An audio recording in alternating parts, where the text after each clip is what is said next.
百里萬嘅單價可以拎包入住呢，就呢一間啦。裏邊呢好靚仔嘅，咁咪先睇下樓房先。門前呢度呢大概3米幾嘅樓房，可以有一朵車嘅。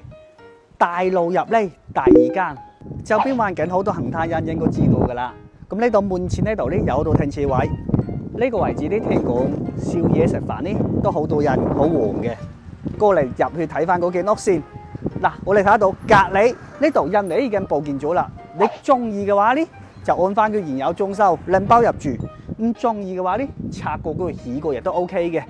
但係拆過起過呢度回票呢就好難搞噶啦，因為而家回票呢就冇咁多嘅。譬如以前啲回票就可以回票得多啲嘅。咁1樓呢度就聽你噶啦，4間房間，呢度裝修呢真係可以拎包入住，而且呢可以顧及到你，可能有老人家。所以1樓呢亦都有個長輩房嘅。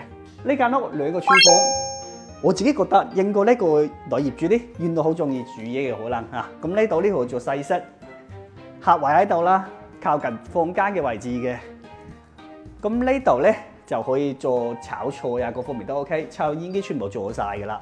所以呢係有2個廚房啊，你中西式點樣做都得㗎啦。嗱，呢啲扶手做得好靚啊，把梯呢夠晒闊啦，舒服嘅。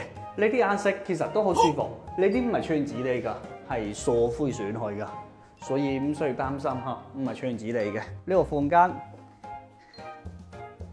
哦，主人房喺呢度，喂，大套間嘅，衣櫃全部做好晒，係咪可以拎包入住啊？150幾萬，各有單價，可以有一朵車，周邊停車亦都方便。我覺得呢個呢就1加1房間喎。嗱，呢度呢就有間房，哦呢個先係主人房嘅原來，咁咪 BB 可以喺呢度，個呢度主人房可以喺呢度，亦都係套間房嚟嘅，衞生間喺呢個位置，衣櫃全部做好晒㗎啦。呢度有個片廳嘅位，我個1家3、4口住呢一層就 OK 咯。2樓有一個大陽台，就啱啱所講飄出去嘅位置就呢度啦。